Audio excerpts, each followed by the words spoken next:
Pandemi COVID-19 membuat perekonomian dunia terpukul, tak terkecuali perekonomian di tanah air. PHK di mana-mana, perusahaan kesulitan membayar gaji karyawan, usaha kecil menengah hingga paling atas lesu akibat wabah corona. Kota-kota yang biasanya ramai nyaris mati dalam sekejap. Ketakutan dan kepanikan membuat aktivitas warga sejenak terhenti. Bahkan sejumlah pesohor terancam bangkrut akibat sepi job. Bak buah si malakama. Seruan di rumah saja bagi mereka yang punya bekal cukup memang tak masalah. Tapi bagaimana bagi mereka yang tak punya bekal hidup? Seruan ini seakan jadi malapetaka. Alih-alih menghindari pandemi corona, masalah baru seperti kelaparan justru muncul. Ya, ada banyak warga yang semula bekerja untuk memenuhi kebutuhan hidup dengan bekerja harian. Kini harus berdiam diri di rumah tanpa ada penghasilan. Apalagi jika statusnya sebagai buruh harian atau kerja serabutan. Belum lagi pemerintah daerah atas persetujuan Kemenkes memberlakukan pembatasan sosial berskala besar. Tak ayal peluang pekerjaan bagi mereka yang biasa bekerja mengandalkan tenaga kasar pun nyaris hilang. Keputusan itu setidaknya berimbas pada keluarga tidak mampu bernama Yuli. Ibu rumah tangga asal Kelurahan Lontar Baru, Serang, Banten ini bahkan harus mengembuskan nafas terakhir setelah 2 hari mengalami kelaparan.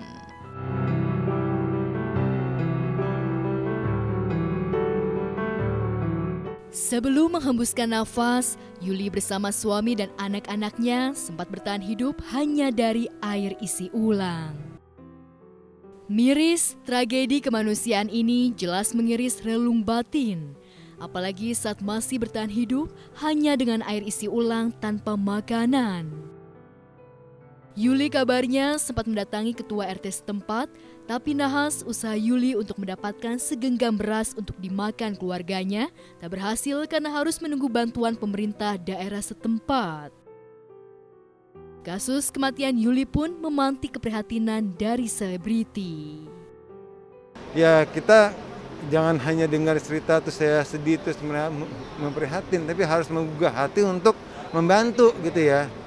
Kalau bisa bantu nggak bantu gitu loh. Prihatin ya pasti prihatin ya, karena semakin kesini semakin banyak orang itu gara-gara pandemik ini dia nggak bisa bekerja gitu. Ya semakin prihatin sih pasti karena gara-gara pandemik ini jadi banyak banget orang yang memang kesusahan. Itu lebih banyak lagi dan lebih bertingkat lagi kalau setelah ada pandemik ini gitu ya. Ngelihat kayak gitu mungkin banyak banget sekarang, karena aku lihat di medsos juga udah banyak banget yang jual ini jual itu jual ini jual itu, kayak ikut prihatin lah.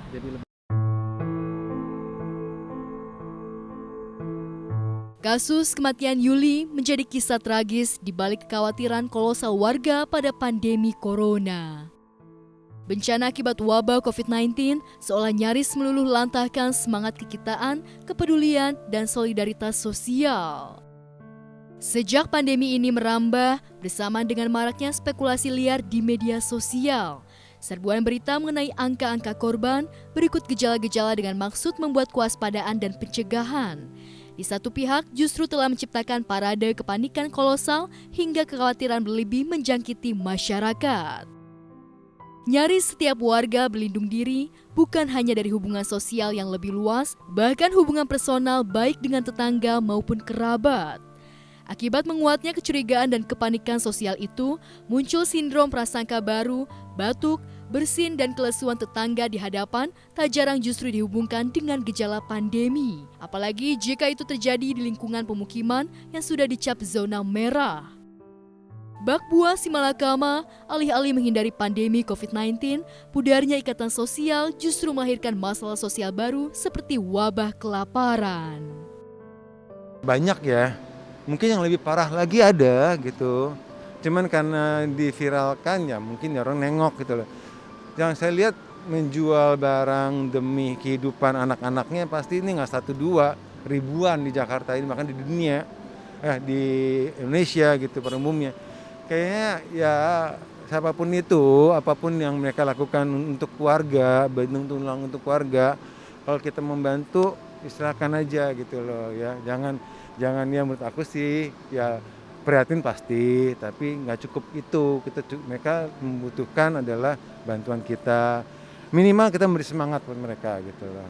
Iya, kadang-kadang aku kayak, duh job nggak ada semua nih, bulan ini nggak ada job segala macam. Tapi kalau misalkan kayak ngeliat orang yang memang lebih membutuhkan kayak gitu, kita lebih bersyukur gitu. Oh masih dikasih rezeki, hari ini masih bisa makan enak, tetap masih bisa makan enak segala macam gitu sih. Apa yang bisa kita bantu kan semua itu ya cuma Allah yang tahu kan ya, maksudnya ya kita cuma bisa bantu doa untuk semuanya aja sih kalau aku. Di tengah krisis kemanusiaan di kota Serang, Banten, justru hal terpuji dilakukan oleh seorang guru di Kabupaten Sumeneb, Madura, Jawa Timur. Pria itu bernama Afan, seorang guru sekolah dasar. Kisah guru Afan ini viral lantaran ia rela keliling ke rumah-rumah muridnya, lantaran banyak dari muridnya yang tak memiliki fasilitas untuk belajar online. Jangankan laptop, ponsel saja mereka tak punya. Alhasil, Afan pun berinisiatif menyambangi kediaman siswanya satu persatu meski jaraknya berjauhan.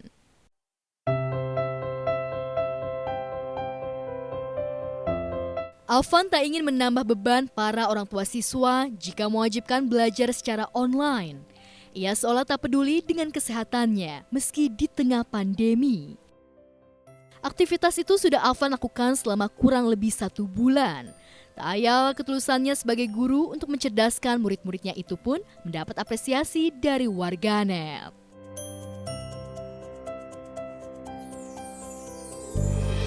Jika guru Afan rela mengajar dengan cara door-to-door ke rumah muridnya di tengah pandemi, berbeda dengan putri pertama Poppy Bunga Kanza Aliyah Ripat.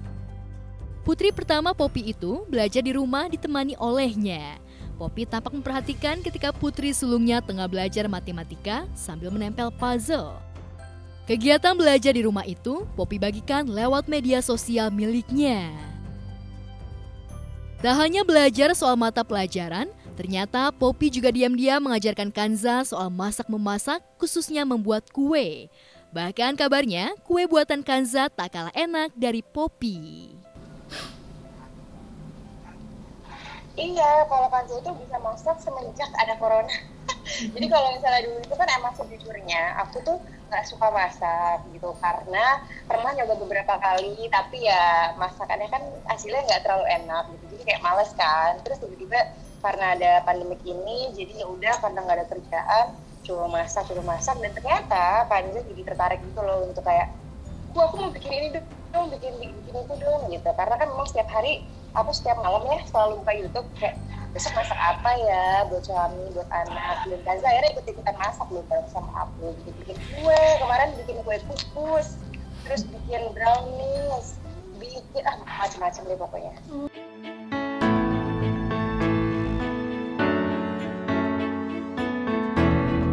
Selain itu, aparatur sipil negara atau ASN yang bekerja di Dinas Perhubungan Kota Salatiga mendadak viral. Wanita kelahiran Magelang itu tenar lantaran namanya dikaitkan dengan COVID-19. Wanita itu bernama Corona Novi Rosanti. Sebelum namanya viral, Corona Novi Rosanti bertugas di posko tes kesehatan pencegahan COVID-19 Dishub Kota Salatiga. Tak hanya itu, aksi terpuji juga dilakukan oleh seorang polisi berpangkat Bribda.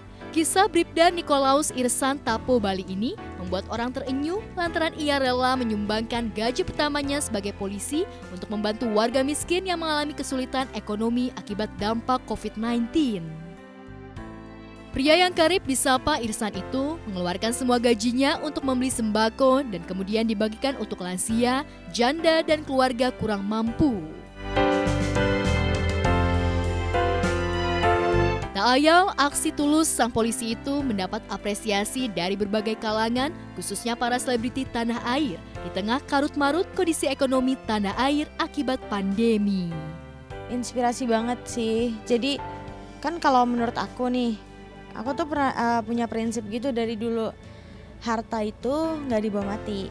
Jadi selama kita masih bisa bantu, kita bantu. Nah, polisinya tuh keren banget. Gaji pertama dibuat sumbangan Aduh ya ampun, kok idaman ya. Jadi kita semua pasti akan tergerak, apalagi kalau beritanya kan viral.